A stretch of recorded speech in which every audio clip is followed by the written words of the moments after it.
We knew we win this. There's no any doubt in my mind. Napakalakas.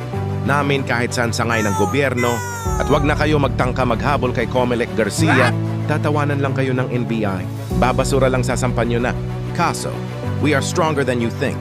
Lalo na makaupo na si Bonjing Formula bilang ombudsman. I cannot imagine how strong we are. Kaya kayo sa Senado mag-isip-isip kayo. Malalaos kayo sa amin. At ito pa pala, Quadcom 2.0 is back. Mas pinalakas and more aggressive ever. Kaya excited na ako ipatawag. Muli ang ugnayan ng mga dominante sa Pogo, war on drugs, extrajudicial killing at paglustay ng kaban ng bayan ng kasalukuyang Vice Presidente.